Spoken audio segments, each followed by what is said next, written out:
Sir, put down the garden hose and step away from the begonias. That's what the one in cargo shorts yelled as the other two circled me, fake badges swinging on lanyards like clearance sale jewelry. One had a plastic pistol. Another had a clipboard labeled Enforcement Unit. It was 7:13 a.m. on a Tuesday. I was watering my front yard. These were not police officers. These were three middle-aged suburbanites pretending to be cops. They claimed I had willfully violated Municipal Code 3.9F by planting non-native flora, specifically begonias, and that they were authorized to detain me under HOA jurisdiction. They did not know I'm Special Agent Kyle Ror, the FBI's most feared interrogator and currently on leave after Operation Toothpaste Hydra. I was about to make sure this little cosplay coup would be their last. I had bought my home in Crescent Fern Estates to decompress. After 15 years undercover in cartel busts, white-collar stings, and one legendary incident involving a chimpanzee and a senator, I just wanted a quiet life. Grill some ribs, trim hedges, feed squirrels. But Sandra Withers, president of the Crescent Fern HOA and a woman whose idea of intimacy involved neighborhood bylaws, saw me as a threat. Tall, stone-faced, and not attending HOA potlucks? I was either a Russian agent or, worse, someone who didn't care about mulch border regulations. Sandra began her campaign with stealth citations. Illegal birdbath curvature. Overstimulating wind chimes. Garage door two-taupe with a shade deviation of 4.3%. Then came the surprise inspections, where Sandra and her self-appointed compliance cadets peered over my fence with binoculars, whispering into walkie-talkies. When I ignored her attempts to bait me into an argument at the monthly HOA meeting, where she asked me with a confrontational tone if I supported non-conforming mulch usage, yes or no, Sandra escalated. She began telling neighbors I was ex-military with PTSD, or possibly a survivalist stockpiling canned ravioli. Then came the uniforms. Black polos with CFHOA enforcement embroidered in Comic Sans font. Toy handcuffs. Velcro badges from Etsy. They began patrolling the block with a radar gun made from a hot glue gun and a hairdryer. The morning they tried to arrest me was Sandra's magnum opus. 3 HOA officers blocked my driveway, claimed I was non-compliant, and attempted a citizen's detainment. I, still in slippers, calmly turned on my body cam. Not the fake Ring camera one, but my actual FBI-issue surveillance cam, hidden in a garden gnome. As Sandra barked citations and tried to handcuff me with zip ties from a craft store, I recited her Miranda rights incorrectly, just to irritate her. Then I called a number. A real number. It went directly to Agent Rhodes at the bureau. Sandra's jaw dropped when 2 real agents arrived in under 8 minutes. One by SUV. One by helicopter. They handcuffed Sandra and her goons, not because they were a threat, but because impersonating law enforcement is a felony. Turns out, Sandra had been enforcing HOA policy with unauthorized surveillance, private security funds funneled from HOA dues, and a secret Venmo account called Flower Emoji HOA Justice Flower Emoji. The agents found a binder in her Prius labeled Operation Law & Order, with photos, timestamps, and drone footage. I sat on my porch sipping lemonade as Sandra was placed into the back of a real cruiser. The compliance cadets tried to plead ignorance. Unfortunately, one had emailed Sandra last week with the message, "Should we bring tasers? LOL, just kidding, unless question mark. At the next HOA meeting, now under federal audit, I stood silently as the new interim president, a retired librarian named Eunice, read off the charges.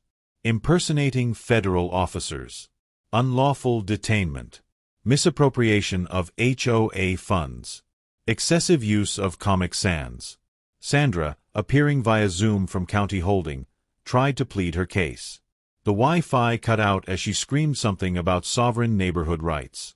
Later, news of the incident hit local media. HOA posse arrested after trying to detain FBI agent over begonias. It trended for 48 hours. Sandra was sentenced to community service, ironically, landscaping. She now trims city medians under supervision, wearing a vest that reads "I misused authority to police bushes." I, meanwhile, was appointed HOA president by default because no one else wanted the job. I accepted under one condition, the dissolution of all bylaws except be cool. The neighborhood is now relaxed, quiet, and full of begonias. But let me tell you the full story of how we got to this point. It started 6 months after I moved into Crescent Fern Estates. I had chosen the neighborhood specifically because it seemed peaceful. 3-bedroom colonial, corner lot, mature oak trees. Perfect for someone who had spent the last decade and a half dealing with international crime syndicates and domestic terror threats. My first interaction with Sandra Withers happened at 7 a.m. on a Saturday. I was installing a new mailbox when she marched across my lawn in her signature outfit, a blazer over yoga pants, clipboard in hand. She informed me with an authoritative tone that my mailbox installation required pre-approval from the Architectural Review Committee, which she happened to chair. The fact that my old mailbox had been destroyed by a drunk driver apparently didn't constitute an emergency exemption. I explained calmly that federal regulations superseded HOA rules when it came to mail receptacles. She didn't like that answer. She really didn't like when I quoted the specific U.S. postal code that backed up my claim. That was strike 1 in Sandra's book. Strike 2 came when I declined to contribute to her 4th of July mandatory patriotic display fund. I had already put up an American flag, the same one that flew over my unit's base in Afghanistan.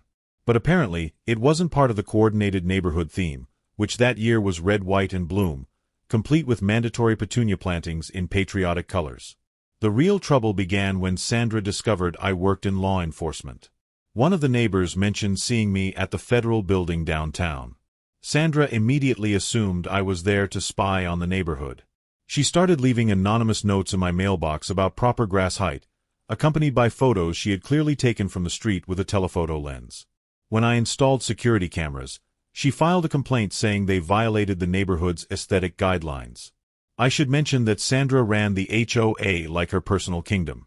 She had been president for 8 years, mostly because she was the only one who wanted the job badly enough to campaign for it. She had business cards that read Sandra Withers, CEO of Community Excellence. She wasn't actually a CEO of anything. She sold essential oils from her garage. Her enforcement squad consisted of 3 devoted followers. There was Marcus, a retired insurance adjuster who spent his days measuring lawn heights with a ruler. There was Deborah, who kept detailed logs of everyone's garbage can placement times. And there was Gerald, who owned a label maker and had designated himself deputy of compliance. They met every Wednesday in Sandra's living room for what they called tactical planning sessions. I know this because Gerald accidentally sent the meeting minutes to the entire neighborhood email list once. The agenda included items like Operation Mailbox Conformity and Strategic Fence Height Initiative. Things escalated when I planted the begonias. They were a gift from my mother, who had grown them from seeds she brought back from Brazil. To me, they were a connection to family. To Sandra, they were an act of botanical rebellion. She showed up at my door with a printed copy of the approved plant list, highlighting the absence of begonias with a pink marker. When I pointed out that the list said, quote, seasonal flowers at homeowners' discretion, unquote, she argued that discretion implied alignment with community standards. I told her politely that I would be keeping the begonias. She said with a threatening tone that I would regret this decision. The next morning, I found a cease and desist letter taped to my door. It wasn't from a lawyer. Sandra had made it herself using a template she found online. The letterhead said Law Offices of Community Standards, which didn't exist. I ignored it. That's when the surveillance started. I began noticing Sandra's silver Prius creeping past my house at odd hours. She installed a Ring doorbell that somehow faced my driveway more than her own door. Marcus started taking daily walks that always included a long pause in front of my property. They documented everything. The time I brought my garbage cans in 3 hours late. The day I had 4 cars in my driveway during a poker game, one over the stated limit. The afternoon I used a power washer without submitting a noise permit request. Sandra compiled these infractions into what she called my permanent record. She presented it at the monthly HOA meeting with the drama of a prosecutor presenting evidence to a grand jury. She stood at the podium and announced with a grave tone that certain residents were treating our bylaws as suggestions rather than obligations. She didn't name me directly, but she stared at me the entire time. I attended these meetings mostly for entertainment. Watching Sandra moderate a 45-minute debate about acceptable bird feeder designs was better than most reality TV shows. But I never participated. I just sat in the back row, taking notes that were actually grocery lists. This drove Sandra crazy. She wanted confrontation.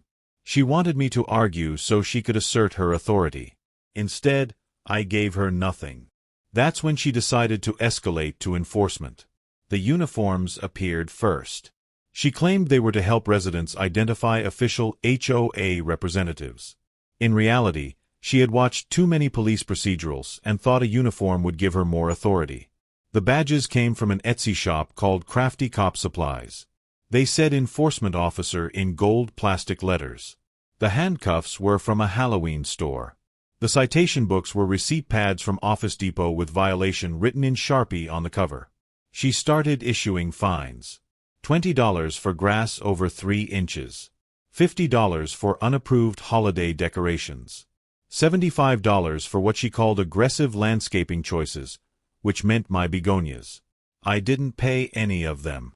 According to state law, HOA fines had to follow specific procedures, including written warnings and opportunity for hearings. Sandra's sticky note citations didn't meet any legal requirements. When I didn't pay, she tried to place a lien on my property. The county clerk's office sent it back because she had filled it out in purple ink and forgot to notarize it. That's when she decided to arrest me. The plan, according to emails later recovered by the FBI, was to perform a citizen's arrest for violations of municipal codes that didn't actually exist. Sandra had convinced herself that HOA rules carried the same weight as city ordinances. She scheduled it for a Tuesday morning because she knew I worked from home on Tuesdays. She wanted an audience. She had even invited a few neighbors to witness what she called the restoration of community order.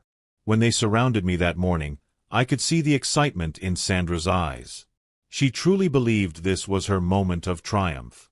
She read from a laminated card she had prepared, stating that I was under arrest for willful violation of community standards and disruption of neighborhood harmony. I asked her very calmly if she understood that impersonating a police officer was a federal crime punishable by up to 3 years in prison. She said with confidence that they weren't impersonating anyone because they were real enforcement officers, duly appointed by the HOA board. I asked to see the board resolution that granted them arrest powers. She said it was verbal approval, which was binding under their interpretation of the bylaws. That's when I made the call. Agent Rhodes answered on the second ring. I simply said, "Hey Rhodes, I've got 3 individuals here attempting to conduct an illegal arrest while impersonating law enforcement. My address is 427 Maple Court." The helicopter was probably overkill, but Rhodes had always been dramatic. He later told me he wanted to make a point about taking federal impersonations seriously. When the real agents arrived, Sandra tried to explain that this was all a misunderstanding. She said repeatedly that she was the HOA president, as if that granted her some kind of immunity. Agent Martinez, who had no patience for this kind of thing, asked her one simple question. "Did you or did you not attempt to place this man under arrest?" Sandra said with pride that yes, she had, because someone had to maintain order in the neighborhood. Martinez looked at me, then at Sandra, then at the plastic badge hanging around her neck. He said, "Ma'am, you're under arrest for false imprisonment and impersonating a federal officer." Sandra's face went through several emotions in rapid succession. Confusion, anger, fear, then back to anger. She demanded to speak to Martinez's supervisor. When he explained that she could do that from jail, she started crying. Marcus and Gerald immediately threw Sandra under the bus. They claimed they thought this was just a neighborhood watch exercise. Deborah said she was only there to take notes for the newsletter. The FBI investigation that followed was thorough. They found years of harassment, misuse of funds, and multiple instances of Sandra claiming legal authority she didn't have. The financial crimes were particularly interesting. Sandra had been collecting fines and placing them in a separate account she controlled. She claimed it was for neighborhood beautification, but receipts showed purchases of surveillance equipment, the fake uniforms, and a $3,000 laptop she used exclusively for HOA business that she conducted from her home. She had also been billing the HOA for her time at $50 per hour, despite the position being explicitly volunteer. Over 8 years, she had paid herself nearly $40,000. The trial was brief. Sandra's lawyer tried to argue that she genuinely believed she had enforcement authority.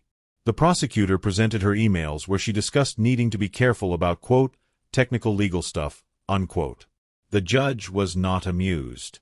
He particularly didn't appreciate Sandra interrupting the proceedings to explain that the courtroom's flag was hung at an improper height according to federal flag code. Sandra was convicted on multiple counts: false imprisonment, impersonating a federal officer, wire fraud, and embezzlement.